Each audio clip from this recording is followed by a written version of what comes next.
What's up, everybody? Welcome to another episode, the first episode of the year of For the Love of Bodybuilding.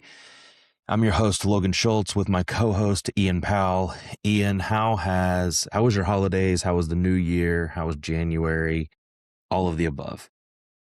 Man, yeah. The new year, all this stuff, it seems like it's all going so fast. And I feel like that's how 2025 was too. And I feel like it's the same way this time of year, everything gets a little bit slow towards the end and then towards the beginning and then things start to pick up. But had a good holiday.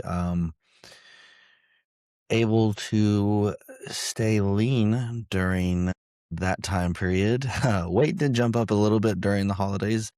And I tell people mostly that for me is just having more sugary stuff, more calorie dense meals, eating things out with like the families in town.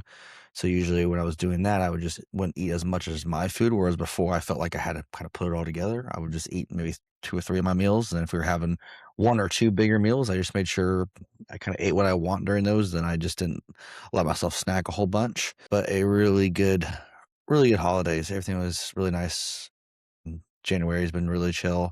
And I think it's always good for somebody like us. I don't know how you are, but towards the end of the year, things kind of slow down a little bit, which is for me, it's kind of nice because it allows me to focus on resetting as well. Because once the new year rolls around and the first half or whatever of the new year is always crazy busy, and then the second half usually still is pretty busy, but once you get to the last like month or two, it's nice to have that kind of vacation time where some people have jobs where they actually pick up during the holidays, which I can imagine would not be a lot of fun with everything else that goes in there. But everything's been good, man. How about you guys? Yeah, so I saw a pretty big jump in how busy I was. Like September, October, and then November it kind of leveled out, and then December and January it kind of took a pretty big dip. I wouldn't say a big dip, but it took a dip as far as like how busy I was.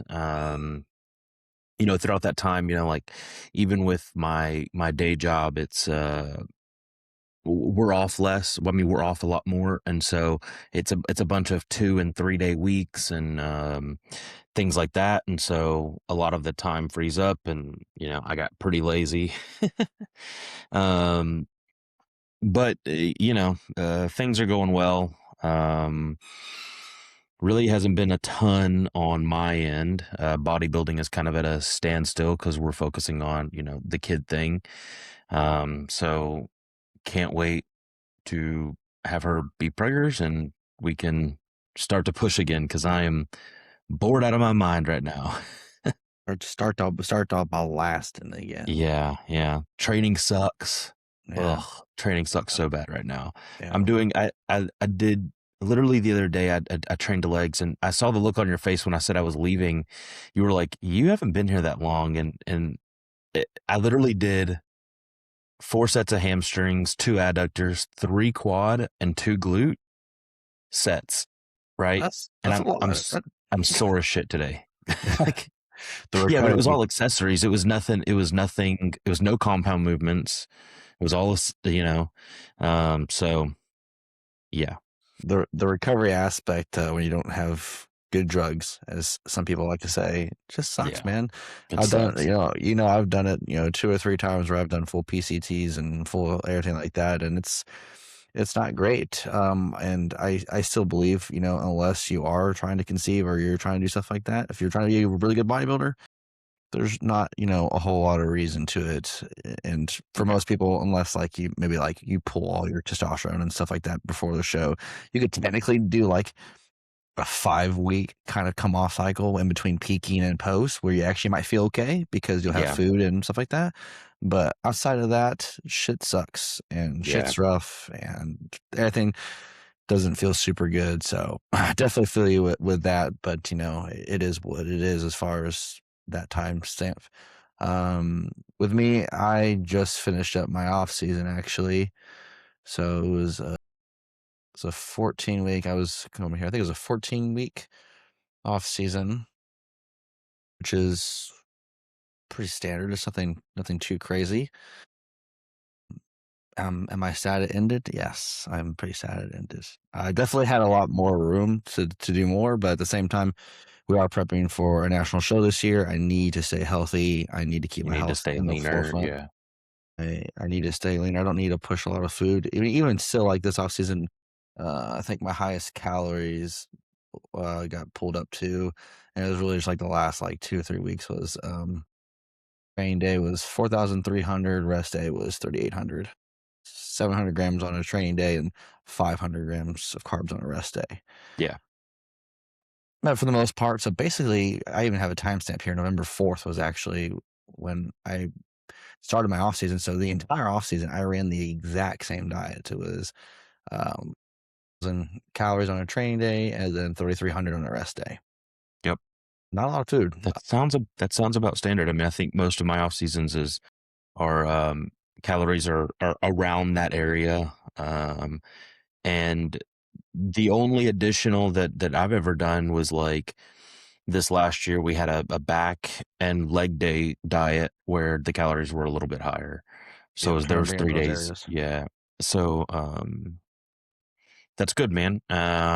Body fat stayed pretty intact. I noticed I think like within the last 2 weeks or so, 3 weeks or so, um but up till that point, you still looked like you were rebounding the entire time, which is Hmm. kind of like the perfect place to be for an off season. That's kind of how I was in my last off season. Is like most of it, you looked like you were rebounding the entire time, and then it wasn't. And then it's at some point things started to soften up just a touch, and then it's good now you're pulling back on it. So when does prep start? Prep starts April 13th, so I'm in a 10-week health phase. Okay.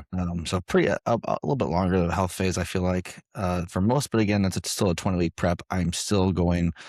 I still have a trip before prep starts, and I still have a trip very early on in prep. But luckily, I didn't get fat really at all, and I'll have plenty of Yeah, time to get in shape. you don't struggle to get lean. Yeah, I don't get struggle to get lean. So even post Hawaii, even if I ate completely like an asshole, I would have no problem in 16 Yeah. weeks or whatever it is, 15 weeks to get the condition that we need to be.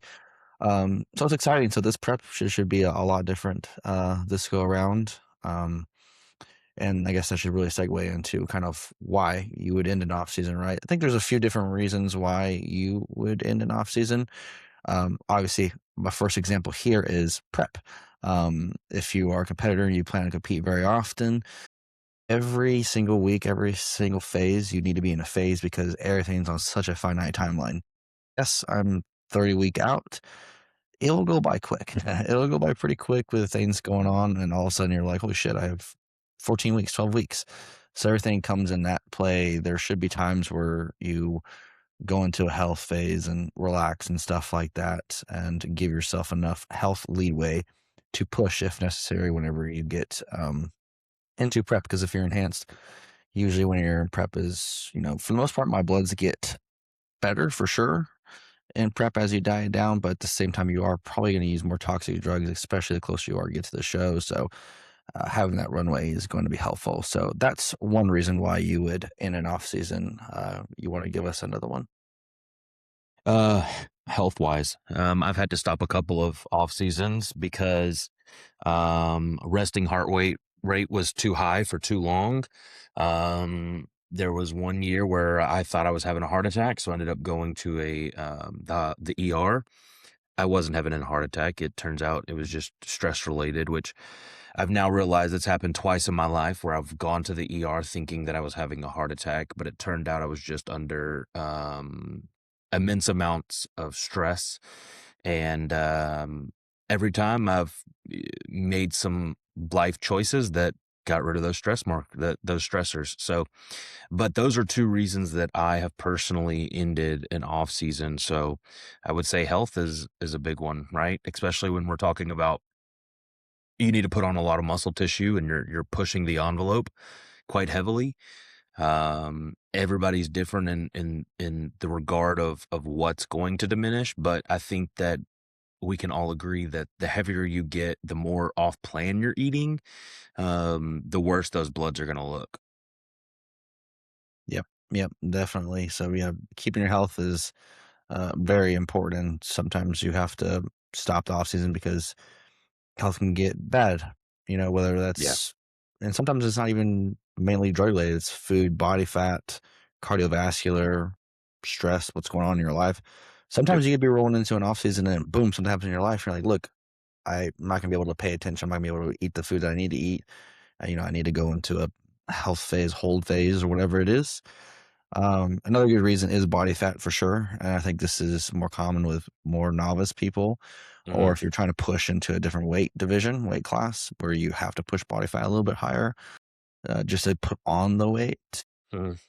So if you're trying to fill out a cap or you're trying to jump up to the next one, you are going to have to get a little tubby. And I think that's what a lot of people don't really realize. It's okay for it to have an off season or two where you get a little tubby. That's every good bodybuilder has had those off seasons where they get a little tubby. Um, but they're also pushing training, pushing food pretty hard. So it's not just an invitation to get fat because you want to have um, pizza a little more often or Yeah. burgers or whatever you want. But definitely body fat because any fat that you put on, it's got to come off, Hmm. and that takes time. So again, prep timeline, health, body fat. For me, I think are probably the big three, unless you can think of another one. Seriously. Did you hear that one? Did it cut Sorry, off? my internet dropped out for a second. Did I freeze? Yeah, yeah. I think I Yeah. ended where Okay. it was, I'm big back. 3 was, body fat, health, and prep timelines. Yep.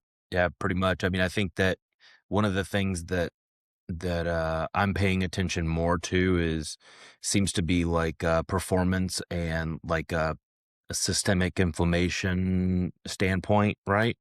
When the body starts to feel a bit more beat up, when we're seeing wake spikes that don't really make sense, um, things of that nature, right? The thing is that the PEDs are extremely toxic, if you will.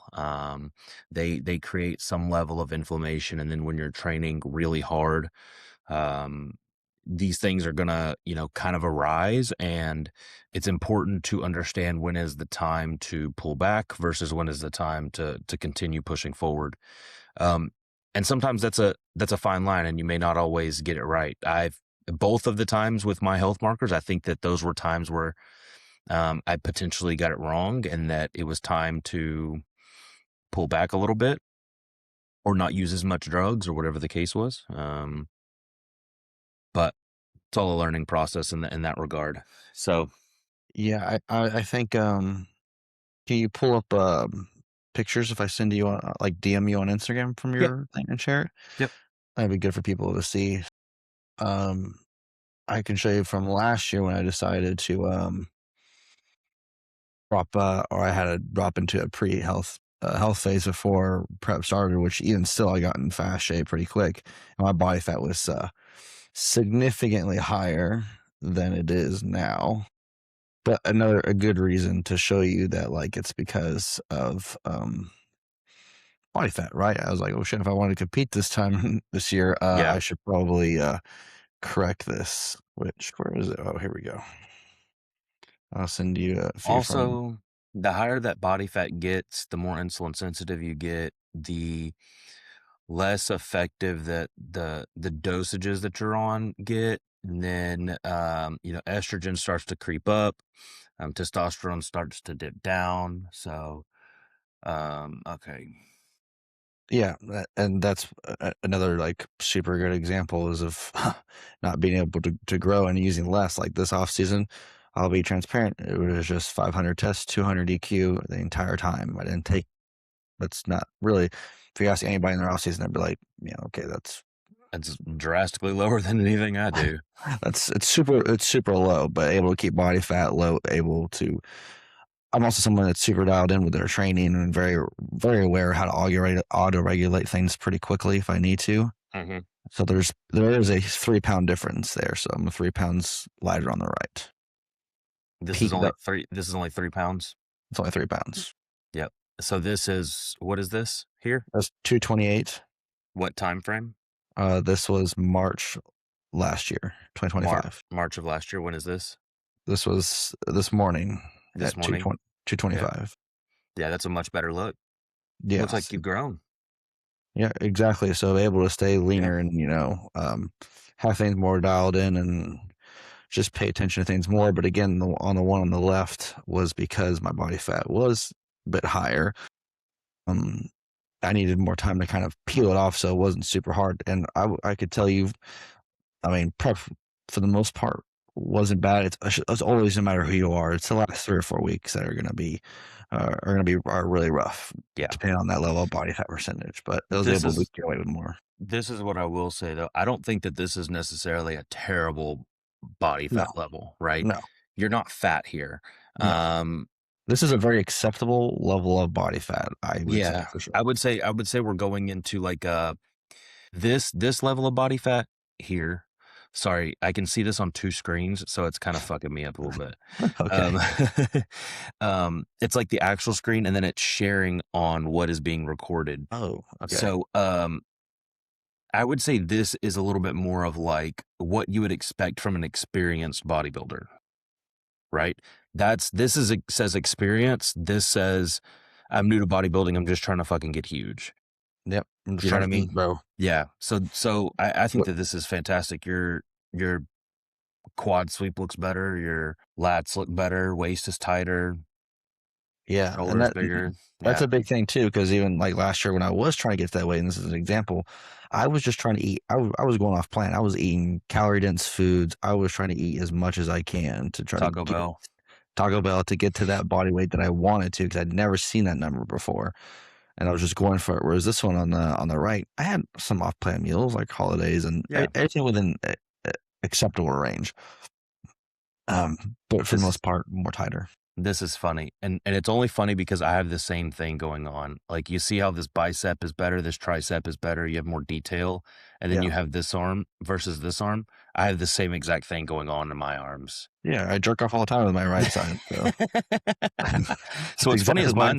my better one's my left, and Oh, I jerk off with my right too. So oh, I don't know what's going on there. I don't know how to explain that, man.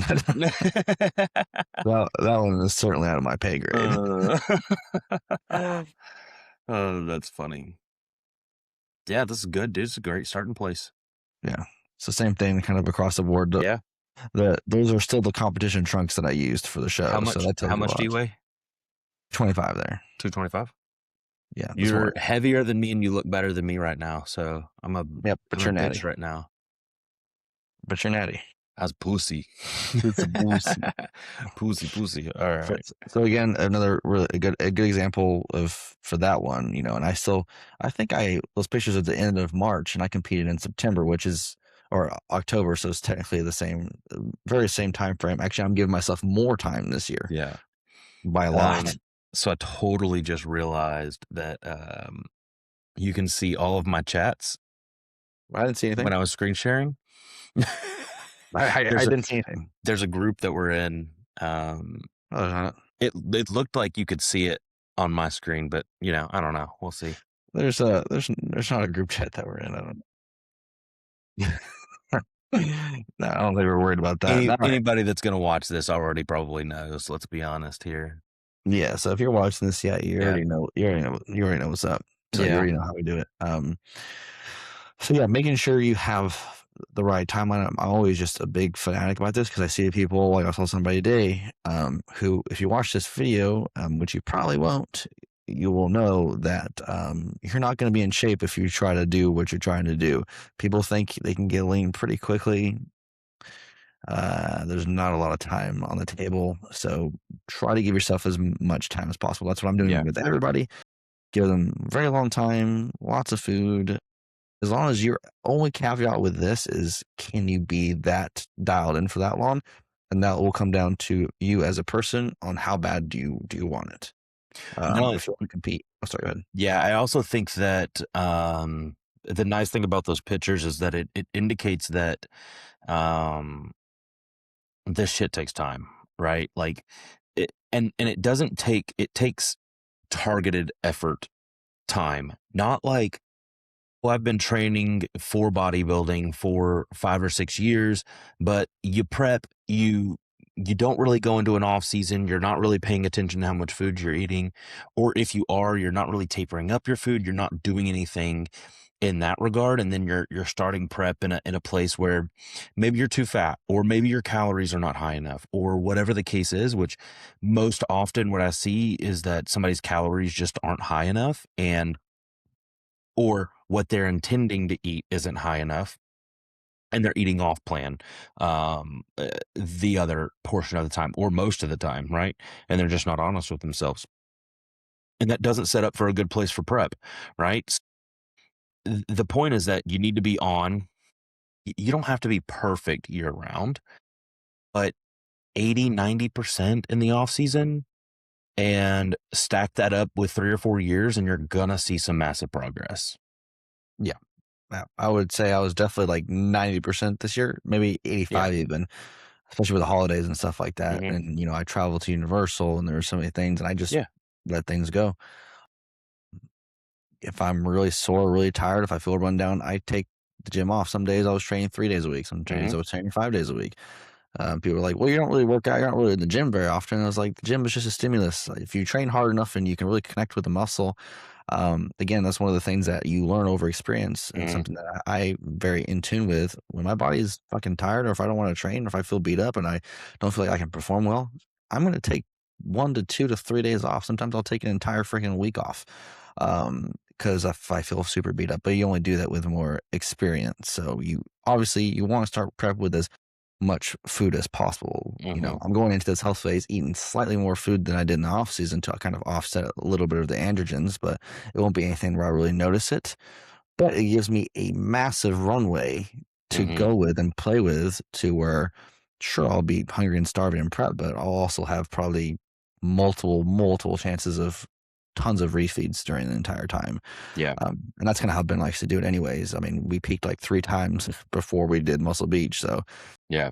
So technically I was already ahead 4 weeks. So it's about making the process as easy on your body as possible. And that's why the pre-prep phase, that health phase, that hold phase, whatever the fuck you want to call it, is really important. It doesn't mean, oh, okay, I'm going to be like 70-30 here. No, you need to be, if you were 80-20 in the off season, you need to shift it to like a 90-10 Yeah. in that health phase because you need to start shifting your mindset to where prep starts.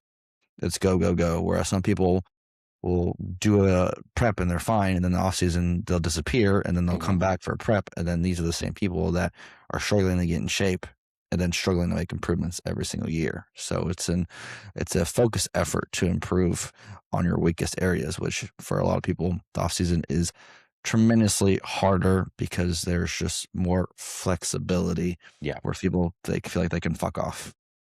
Yep. 100%. Um, what else did we want to touch on today? We've kind of touched on the off season, and when to know when to end it. Mhm. A little bit about pre-prep phase and that health phase. Is there anything else we need to touch on that? I mean, I guess if you're a natural athlete and you're in a pre-prep phase, what this usually means is you want to build your calories in your pre-prep phase. You want to start ramping up food. Even if, say, if you came from a higher spot of food, you might do like a week or two or something like that, where you maybe a little aggressive and try to spool your appetite back up, and then feed up for the next 8 weeks or so, whatever it is, to kind of get yourself ready. You can do the same thing inversely uh, with enhanced athletes. Also, you do have a more of a benefit where you could be more aggressive in a pre-prep phase and almost do mini cut because you have some level of testosterone or whatever in place for recovery and for muscle retention, and it's not long enough to burn off any muscle. So you could also get ahead of the curve if you're an enhanced Yeah. athlete. So there's multiple Depending ways you on can where cut it. you are. Yeah. Yeah, depending on where you're at. Yeah. 100%. I think one of the biggest things that people need to understand, and I keep reiterating this to people, I feel like I've been on a broken record lately and saying, like, we have to get your food as high as we possibly can without you putting on body weight or without you putting on fat. Um, in this pre-prep phase. Like, we really need to work them up as high as we possibly can. And I don't know how you do it, but I try to do it very small increments at a time. I mean, we're talking about like 50 calories at a time. Like, it's pretty slow. And And in my experience, I can work them up several hundred calories over the course. Like if we're maintaining a body weight at, we'll just throw out a number, say 2,500 calories. If I start working it up at, 8 weeks out before that prep starts, I can generally get them 3, 4, 500 calories higher without them really putting on weight. And that's when your metabolism is actually really cranking, and not when you're deep into prep and having to use thyroid meds and everything like that. Yeah, I mean, I think for everybody, it's a little bit different, but you obviously want to have as much food as possible going into a prep, and that's why usually people, when they start with me and they're like, "What the fuck? I'm trying to lose weight. Why are you giving me so much food?" I said, "Just eat the food. Just eat it. You'll thank me Hmm. later. You'll be begging me for more food later." So if it's a little hard, it's okay. It might be a little hard for you to eat the food at first. So I'm a little bit more aggressive at the start, where I want them to kind of, as long as they're not like super bloated or super slowed down, I will be as aggressive as I can be.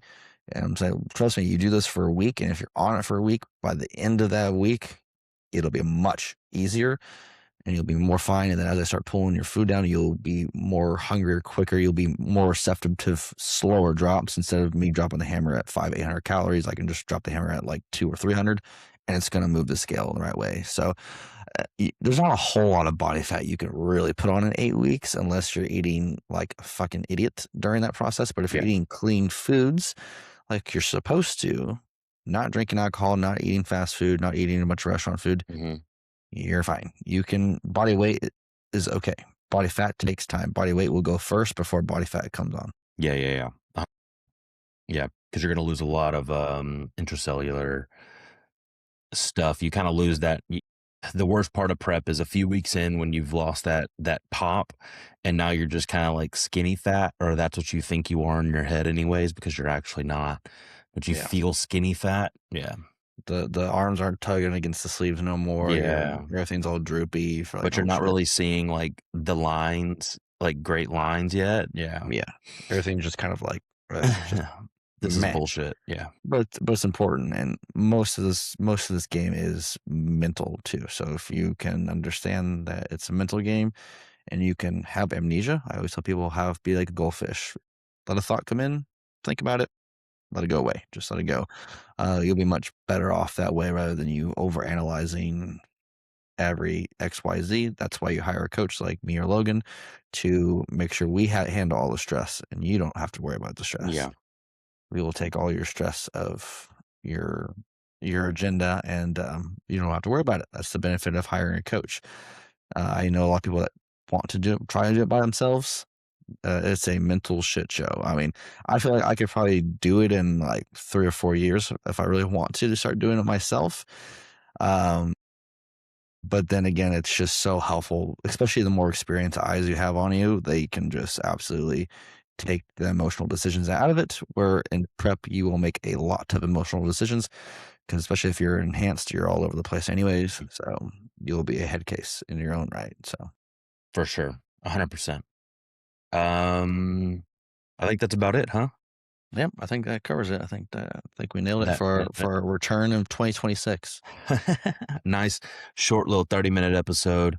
Dave, this is for you. Now you have something to watch. Fuck you, Dave. Fuck you, Dave. Fuck you, Dave.